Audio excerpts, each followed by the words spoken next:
National crush Rashmika Mandanna back to back animal. Pushpa 2, Chhaava సినిమాలతో biggest block buster విజయాలను సొంతం చేసుకున్న విషయానికి తెలిసిందే.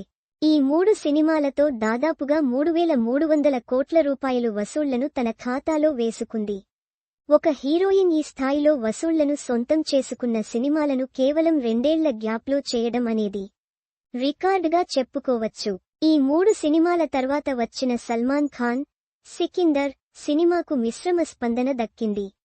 ఓపెనింగ్ కలెక్షన్స్ నిరాశ పరచినా లాంగ్ రన్లో 100 కోట్ల రూపాయల నుంచి 120 కోట్ల రూపాయలు వరకు రాబట్టే అవకాశాలు ఉన్నాయి అనే టాక్ వినిపిస్తోంది.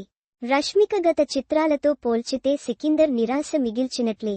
పాన్ ఇండియా రేంజ్ హీరోయిన్గా దూసుకుపోతున్న రష్మిక ఎప్పుడూ ఏదో ఒక వివాదంలో నిలుస్తూ ఉంటుంది. ఆమె చేసే వ్యాఖ్యల కారణంగా వివాదంలో ఉంటే కొన్నిసార్లు ఆమెకు తెలియకుండానే వివాదంలో చిక్కుకుంటుంది.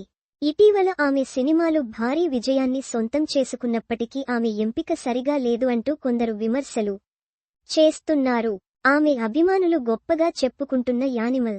పుష్ప 2, చావా సినిమాలో హీరోయిన్ పాత్ర గురించి ట్రోల్స్ వస్తున్నాయి.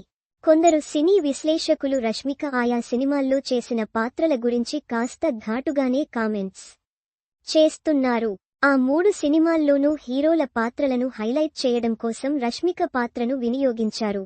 హీరోయిజంను చూపించడం కోసం హీరోయిన్ పాత్రను వినియోగించారు తప్ప ఆయా సినిమాల్లో హీరోయిన్ పాత్రకు పెద్దగా ప్రాముఖ్యత లేదు అంటూ చాలామంది అభిప్రాయం వ్యక్తం చేస్తున్నారు.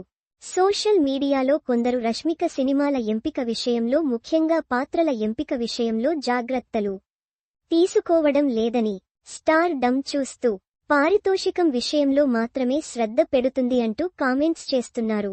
రష్మిక హీరోయిన్గా సినిమాలను ఎంపిక చేసుకునే సమయంలో అసలు పాత్రలు ఏంటి, కథలో ఆ పాత్రల ప్రాముఖ్యత ఏంటి అనేది చూస్తుందా అంటూ అనుమానం వ్యక్తం చేస్తున్నారు. ముందు అయినా రష్మిక ఆ విషయంలో జాగ్రత్త పడాలంటూ కొందరు అభిప్రాయం వ్యక్తం చేస్తున్నారు. భాష ఏదైనా కమర్షియల్ సినిమాల్లో ముఖ్యంగా స్టార్ హీరోల సినిమాల్లో హీరోయిన్స్ పాత్రలు కేవలం గ్లామర్ డాల్గా మాత్రమే ఉంటాయి. బాలీవుడ్లో ఎంతో మంది స్టార్ హీరోయిన్స్ కేవలం గ్లామర్ డాల్గా నటించి పాటలకు పరిమితమైన వారు ఉన్నారు. కానీ రష్మిక ఆ 3 సినిమాల్లోనూ నటనతో మెప్పించింది. నటించేందుకు స్కోప్ కూడా దక్కింది. అయినా కొందరు కావాలని ఇలాంటి విమర్శలు చేయడం విడ్డూరంగా ఉందని ఫ్యాన్స్ ఆవేదన వ్యక్తం చేస్తున్నారు. కమర్షియల్ సినిమాల్లో హీరోలకు జోడీగా నటించిన సమయంలో అలాంటి కొన్ని సీన్స్ ఉంటాయని కొందరు అంటున్నారు. ముందు రష్మిక మందన్న నుంచి లేడీ ఓరియంటెడ్ సినిమాలు సైతం రాబోతున్నాయి. హీరోయిన్గా అన్ని సినిమాలు చేయాలి కనుక రష్మిక మందన్న అన్ని తరహాల సినిమాలు చేస్తుందని ఫ్యాన్స్ అంటున్నారు. ఈ విషయమై రష్మిక మందన్న ఎలా రియాక్ట్ అవుతుంది అనేది చూడాలి.